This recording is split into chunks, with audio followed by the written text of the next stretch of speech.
Public రెండొద్దుల సంధి పానం మంచుకోలేదని మా ముసలోడు కొలువుకు గుండుసున్నా పెట్టిండు. మరి ఇయాలనన్న వార్త తీసుకొస్తాడో అట్లనే కుసకుస అని ముసుకేసుకొని పండుకున్నాడు. అడుచుకుందాం పాండ్రి. ఓ తాత ఏం చేస్తున్నావే? పానం మంచిగా లేదండి. నడింత మంచంలో మలుచుకొని పంటే వెళ్తుందా? మా రైతుల బతుకు రెక్కాడితే గాని డొక్కాడని బతుకులా.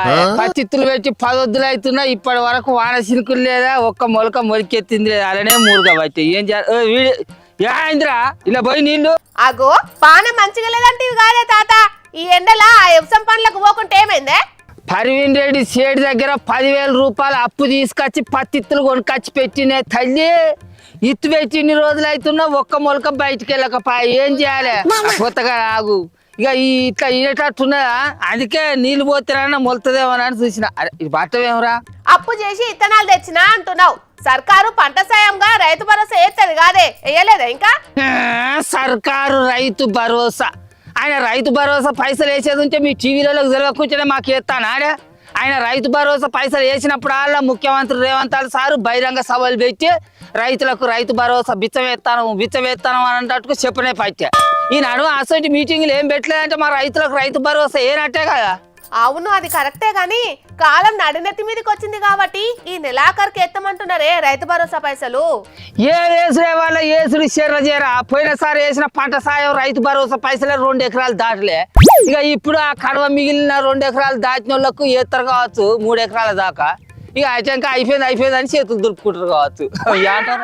సరే ఆ రైతు భరోసా పైసల ముచ్చట పక్కకు పెట్టు గాని ఇప్పుడు ఆ మొలకలకు నీళ్ళెందుకు పోతున్నావు చెప్పు? అరే దీని కళ్ళు కాకులు గద్దలు పొడుచుకొచ్చిన్నాయిరా రాజా.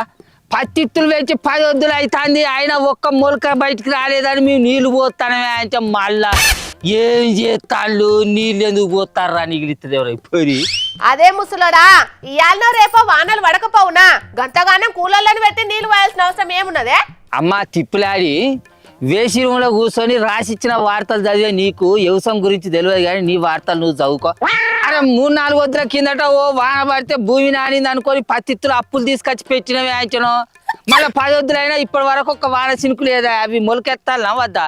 అవి అలానే గూడు కట్టుకున్నట్టు ఉన్నాయి. అందుకైనా నీళ్ళు పోతానన్నా మొలకెత్తా నీళ్ళు పోతానవే అంటే ఇగో నాకు ఆశగాడు బార్చ నేను వచ్చే మన్ను కొట్టగారా.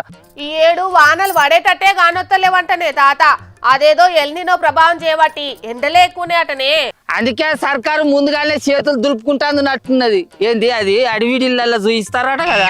7 వానలు పడేటట్టు లేవు, నీళ్ళు అవసరం లేని పంటలే వేసుకోవాలి రైతన్నలు అని చూయిస్తారట కదా. ఏమో నిన్ననో మొన్ననో చూసిరని నా వీడియో. అవునే, అందుకే నీటి అవసరం తక్కువ ఉండే పంటలనే వేసుకోండి. ఓ చెప్పు మంచి పొద్దంతా కొలిపెట్టి చెప్తారు కానీ ముందుగా రైతులకు చేసే పంట సాయం రైతు భరోసా పైసలు అయితే జల్లి వేయమని చెప్పి రాజుగా కాలమే అయితే లేదు, పంటలే ఎత్తలేదు, ఇక పంట సాయం దేనికని అంటారు కావచ్చు రైతు సర్కారు వీళ్ళు. కాలం కాకుండా అప్పుడో ఇప్పుడో వాడే వానలకైనా వేసే పంటలు ఉంటాయి కాదే, వాటి కోసమైనా సర్కారు పంట సాయం వేయాలి కదా. వేయాలి కానీ సర్కారు కా సోయి ఉండాలి కదా. అయినా నాదొక డఫ్ట్ పిల్ల, ఇప్పుడు వానలు మన దిక్కు పడతలేవు కానీ అటు మీది దిక్కు దబ్బున పడేది ఉంటే మన కాళేశ్వరం నిండుతుందట కదా. మరి ఆ నీళ్లను కాలువలతోటి మన దిక్కు అందిస్తుందో మరి సర్కారు? అది కాళేశ్వరం కాదు కూలేశ్వరం అని బద్నాం చేసిన సర్కారు ఆ కాళేశ్వరాన్ని ఉపయోగించుకుంటుందనే నమ్మకం అయితే నాకు లేదే తాత. అవు నువ్వు అన్నది కూడా నిజమే పిల్ల. ఓ నీ పోడు చెర్రా నువ్వు వచ్చి 2 గంటలు కూడా అవుతలేదు, కనీసం 2 బిందెల నీళ్ళు కూడా మోయలే కాదురా. నువ్వు ఇచ్చే కూలికి బిందెల కొద్ది నీళ్ళు మోయాలా నేను? ఓ అన్న మా తాత ఒక్కడే ఏం చేస్తాడే, జర్రేసేపు ఉండి ఆసరాగారాదే పుణ్యం ఉంటది. దేశ గీ లేకుండా ఎందుకు బయటపెడతానవే? వీడేమన్నా పుణ్యానికి చేస్తాను, నా దగ్గర కూలి తీసుకోలే బాడుకోవాడు. ఏంటి నా మక్కులు సాపు చేస్తావా? మా పటాలకు పొక్క నింపుకున్నావు పోతే మళ్ళీ పొద్దుగాల అక్కరు ఉన్నాయని 500 ఆడుకొని పోయినావు. ఇప్పుడేమో లేకున్నాడు అంటే నీ పొద్దుగాల 500 ఎప్పుడైనా బిల్లింగ్ వచ్చినా కూడా ఎక్కువ మాట్లాడతావు అంటే బంగ్లాలు కట్టుకున్నావు. మరి నా దగ్గర 500 ఎందుకు కట్టుకున్నావురా బాడుకోవు? మక్కులు సాప్ అయితే మరి ఎక్కువ తక్కువ మాట్లాడినావు అనుకో, పోయి బిందె నీళ్ళు పట్టుకురా పో. అయ్యిందా మంచిగా అయిందా? కూలికి వచ్చిన బతిమలాడి పని చేయించుకోవాలి గాని గిట్లా మాటలన్నీ చేయించుకుంటే ఊకుంటారే. ఓ ముసలోడా కూలి పైసలు. అరే నువ్వు ఇంత మంచిగా కాదురా, నీ కూలి పైసలు ఇచ్చిన ఎక్కడిరా? సర్వమర్యాద దాని తప్ప ఇక ఇంటికి అవో వీడు కూడా మాగా నా అలసి దొబ్బిండు. గిత్త తయారైంది లోకం, ఏం చేయాలి చెప్పు? అయితే కానీ ఓ పిల్ల ఈ నడుమ సర్కారు రైతు భరోసా పైసలు వేస్తుందంటావా? వేసేది ఉంటే మళ్ళీ పత్తి కొనుకొచ్చి పెట్టాలి పిల్ల. ఒక్క మొలకెత్తలేదు. ఇక ఈ పారి కూడా వాన చినుకులు పడకపోతే రైతు భరోసా పడకపోతే నా బతుకు సిప్ప పట్టుకొని గుడి మెట్ల కాడ కూర్చుండే అయిపోతుంది చిన్న ఇక రారా మనిద్దరం అనబోతాం. సర్కారు ఈ పారి రైతు భరోసా పైసలు అందరికి ఎత్తదటనే తాత. నువ్వేం రండి వరకు 10 రోజులలోనే మొత్తం మంది రైతులకు రైతు భరోసా వేయాలని ప్లానేస్తున్నది సర్కారు. మరిగా రైతులు ఈ 7 వర్షాలు తక్కువ పడేటట్టున్నాయని వాతావరణ శాఖలు చెప్తున్నారు.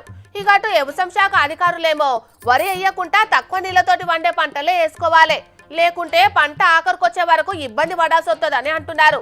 కాబట్టి జర చూసుకొని పంటలు వేసుకోండి, అటెంక ఇబ్బంది పడకుండ్రి, సరేనా?